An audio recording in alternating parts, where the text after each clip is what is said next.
هدفنا هو مرضاة الله سبحانه وتعالى، إطاعة ولي الأمة السيد الخامنئي حفظه الله تعالى وأدام ظله الشريف.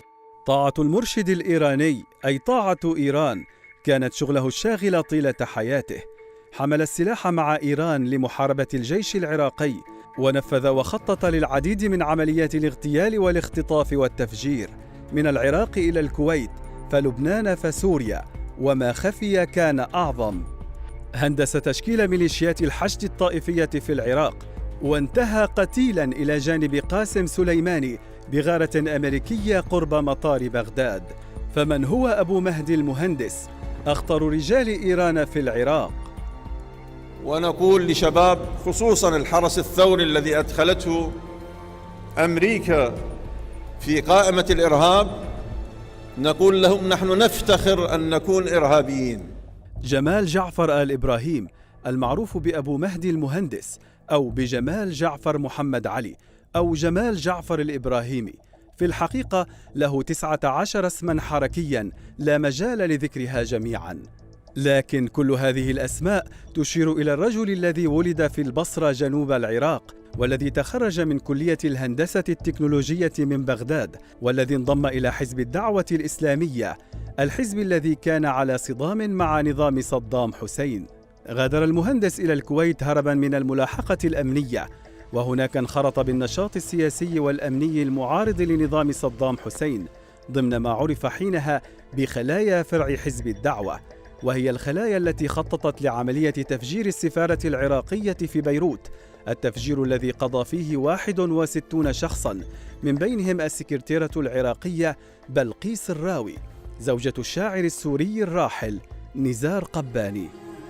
قتلوك يا بلقيس، قتلوك يا بلقيس. أية أمة عربية تلك التي تغتال أصوات البلاد؟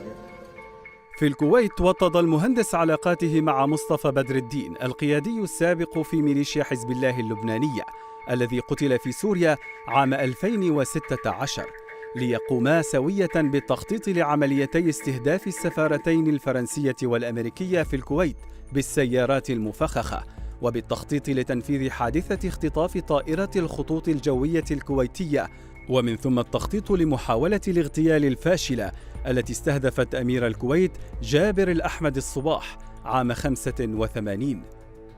حكم على المهندس وجماعته بالإعدام في الكويت، إلا أنه نجح في الفرار إلى إيران باستخدام جواز سفر مزور. في إيران قاتل المهندس في صفوف فيلق بدر، وهو ميليشيا عسكرية شكلت بأمر مباشر من الخميني لقتال الجيش العراقي، وتتلقى التدريب والتمويل والتسليح بشكل مباشر من ميليشيا الحرس الثوري. السلام عليكم أيها الأخوة المجاهدون. لمع اسم المهندس كأحد أبرز قياديي فيلق بدر، وتزعم هذا الفصيل حتى أواخر التسعينات. بعد سقوط نظام صدام حسين عام 2003 عاد المهندس إلى العراق وهو يحمل الجنسية الإيرانية. دخل العملية السياسية ووصل إلى البرلمان من بوابة حزب الدعوة بزعامة نور المالكي، وبحكم علاقته بالحرس الثوري الإيراني أسندت إليه مهمة تشكيل كتائب حزب الله العراقي، وهو تجمع ميليشيات طائفية عراقية كلواء أبو الفضل العباس وكتائب كربلاء وزيد بن علي وعلي الأكبر. جمعت علاقة متينة بين أبو مهدي المهندس وقاسم سليماني حتى تم تعيينه كمستشار لرجل إيران الأقوى. رابطتون باش چجوریه؟ رابطه سرباز حاج قاسم؟ سرباز حاج قاسم افتخار میکنه.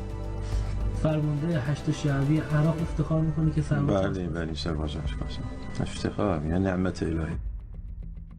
عمل أبو مهدي المهندس على تنظيم إرسال الميليشيات الطائفية العراقية إلى سوريا للقتال إلى جانب ميليشيا أسد الطائفية، ميليشيات قاتلت في مختلف المناطق السورية من حلب شمالا حتى درعا في الجنوب، ناشرة القتل والتهجير في كل مكان وطأته أقدام مرتزقتها.